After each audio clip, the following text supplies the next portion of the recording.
Matumaini yangu kwamba mzima popote pale ulipo. Hujambo na karibu katika taarifa ama matukio ndani ya TV47. Jina langu ni Elizabeth Matukio, na wasiliana nasi kwa 2247 mitandao ya kijamii @TV47 Kenya pale Facebook, na ukurasa wetu wa X, ukurasa wangu binafsi ukisalia _Liza. Kauli yako kuhusiana na taarifa zetu inakubalika. Baadhi ya taarifa ambazo tutakuwa tukiangazia siku hii ya leo ni pamoja na hotuba ya Rais William Ruto, hisia mseto zikiendelea kuibuka kufuatia hotuba hiyo yake rais hiyo jana katika majengo ya bunge ama pale bungeni. Hiyo ni taarifa ambayo bado tunafuatilia kote nchini, na katibu mkuu katika Wizara ya Elimu Belio Kipsang hii leo anatarajiwa kukagua mtihani wa KCSE katika shule ya wasichana ya Naivasha katika kaunti ya Nakuru. Na matibabu pia katika swala hilo ni kwa serikali ya kaunti ya Nairobi hii leo inatarajiwa kuandaa matibabu ya bure katika hospitali ya Pumwani. Wanahabari wetu watakuwepo pale kuhakikisha kwamba wanafuatilia hilo. Na pia katika swala la mtihani wa KCSE pia tutakuwa tukiangazia mengi kuhusiana na hilo, lakini kwa sasa hii ndio methali ya siku.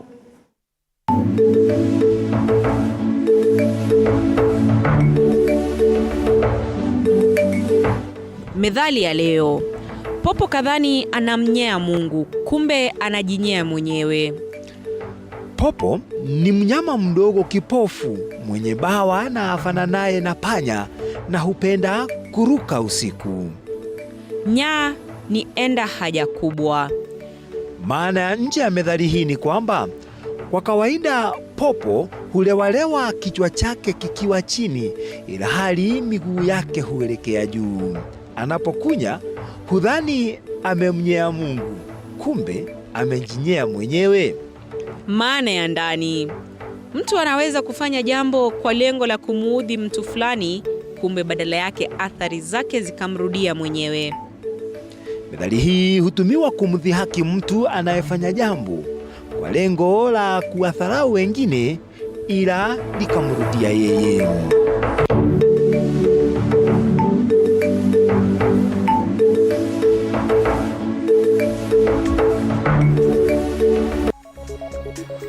Karibu popote pale ulipo katika taifa hili la Kenya. Jina langu ni Elizabeth Matukio.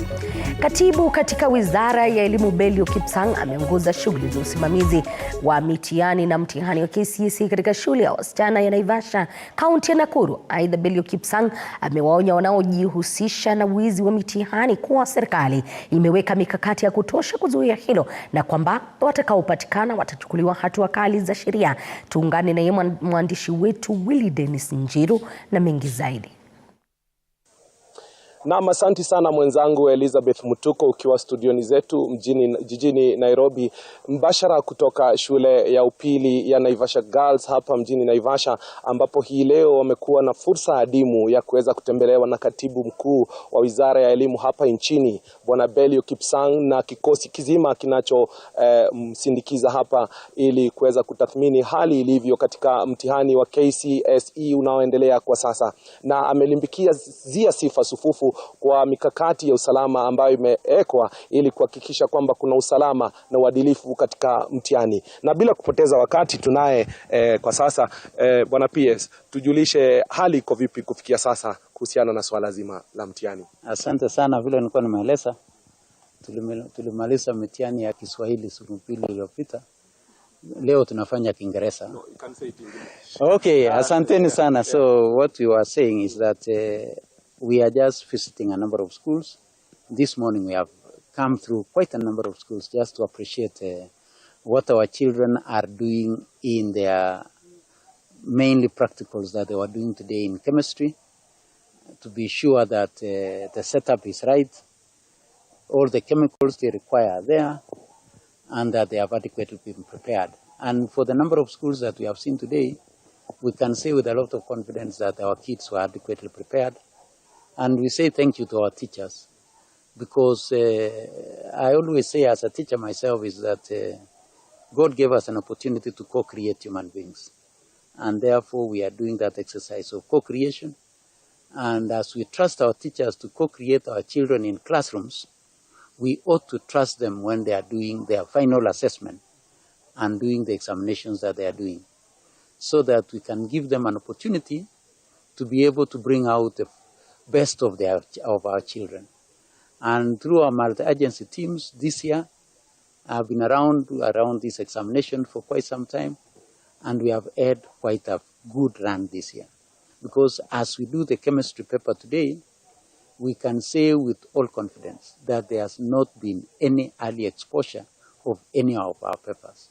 And we want to thank our teachers for this, because by our principals accepting to pick these examination papers twice in a day, pick in the morning for the morning session, pick in the afternoon for the afternoon session, has gone a long way in enhancing the integrity of our examination. Because this year we have not had any early exposure, and we really want to appreciate our teachers. And as I said earlier, also as Kenyans, we really need to give space to our teachers and appreciate what they are doing. I always give an analogy of a white paper with a small red dot. If we want to focus on the small red dot as Kenyans, then we shall kill ourselves straining on how to locate that red dot.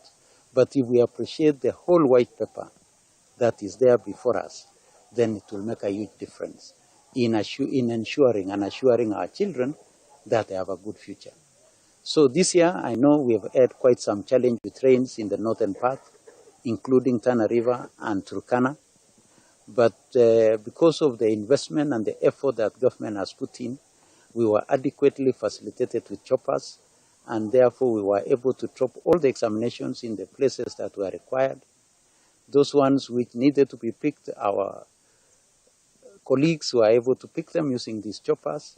I want to most sincerely thank the security team, because the challenges that we have had in insecurity this year while doing our examination, the run with our children has been quite good. Our colleagues have been able to neutralize any of the places that were having challenges, and therefore our kids have done this exam in a conducive environment.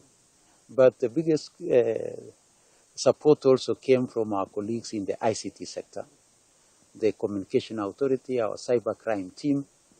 They have this year neutralized the social media fellas. And they have not been able to do any early exposure. They have not been even able to, other than the real addicts who must post something, and sometimes they post it 2-3 hours after the examination. But it is still a crime, because we are not allowed to share examination materials in any way. But I can tell you this year, we've run a good run, and maintaining the same and working together as one in government, we are looking forward to an examination that will give us the full potential of our children. Maybe talking about the red small marks in the white paper, what are you going to do to this? Any disciplinary action? And what so far do we anticipate in the next subsequent years to avert such issues of the red marks on the white sheet? This year we have 11,000 examination centers in our secondary schools. Through the vigilance and the coordination of the multi-agency teams, we've had lapses only in 7 centers, where we have excluded the center managers. And therefore, that's why I'm saying a huge 11,000 of our centers have not had a problem. So really, it will be totally unfair to charge our children unfairly because of some 7 centers somewhere.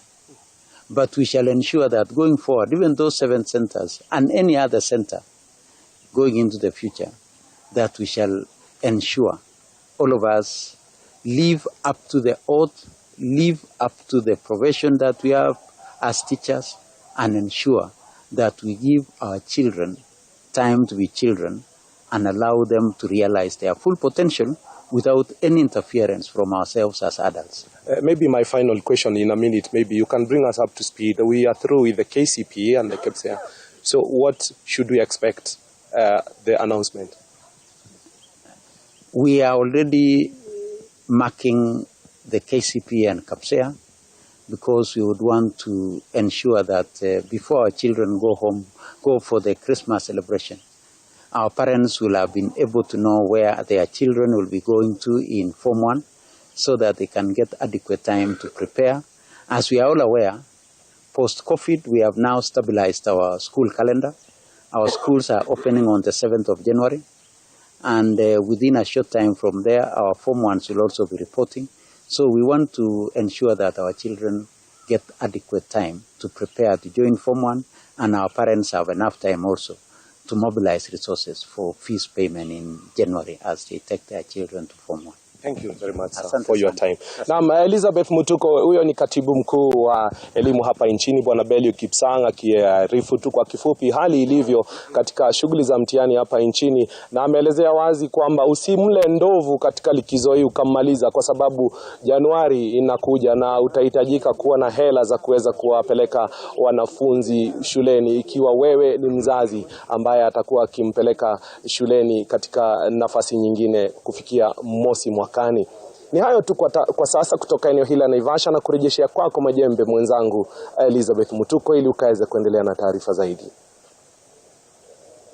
Asante sana Willy Dennis Njiru kwa taarifa hiyo na uchanganuzi huo kwa mapana na marefu. Lakini tukisalia katika swala hilo, ni kuwa katibu wa Wizara ya Uchukuzi Joseph Mbugua hii leo ameongoza shughuli ya usimamizi wa mitihani ya KCSE katika eneo la Kikuyu, kaunti ya Kiambu. Mbugua amesema kuwa serikali imebuni mikakati ya kusambaza mitihani katika maeneo ambayo barabara zimeharibika. Amewahakikishia Wakenya kuwa wizara hiyo ya uchukuzi itarekebisha na kukarabati madaraja yote ambayo yameharibiwa na mvua kubwa inayoendelea kushuhudiwa humu nchini.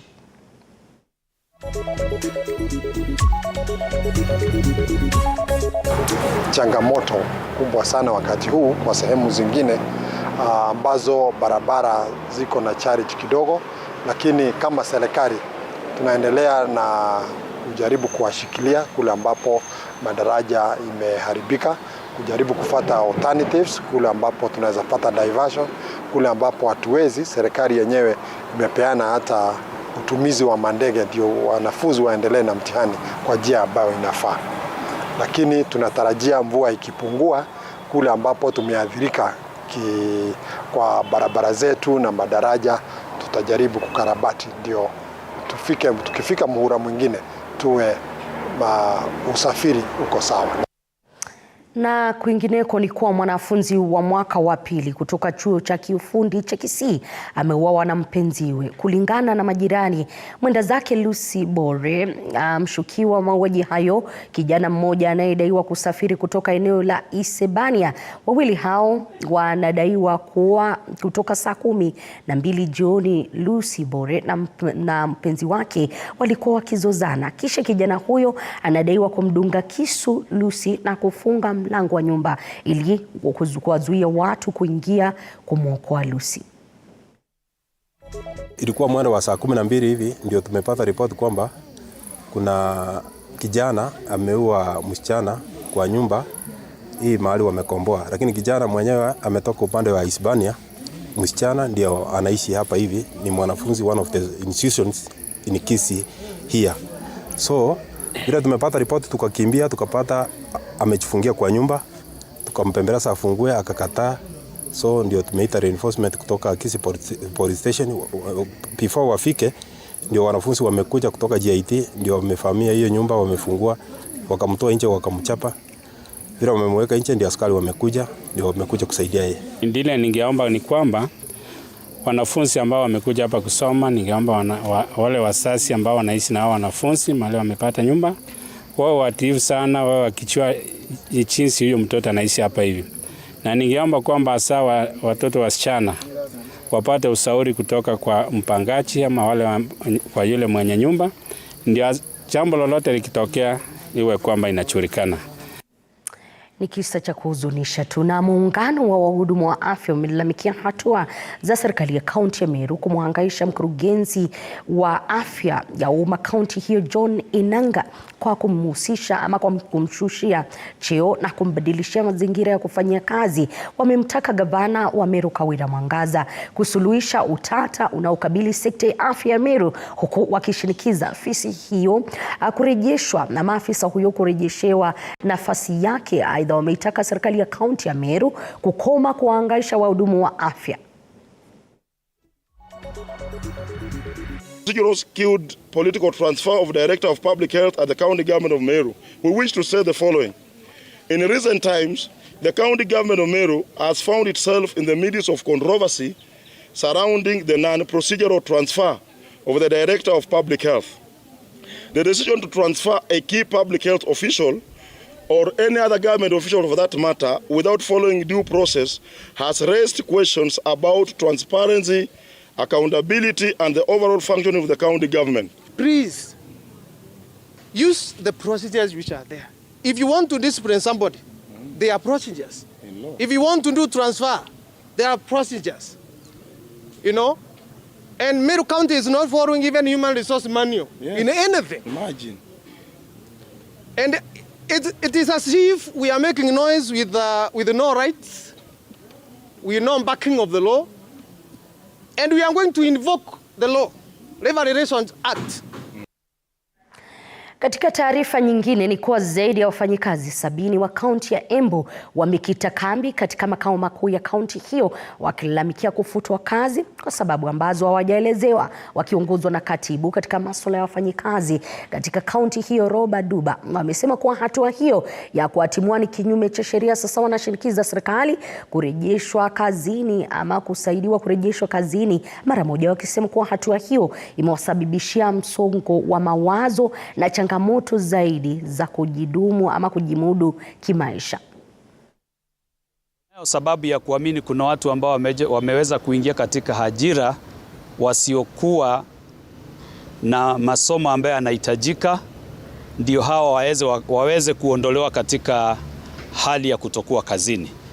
Ndiposa tunasema haki itendeke kwa wafanyikazi kwa vyovyote vile.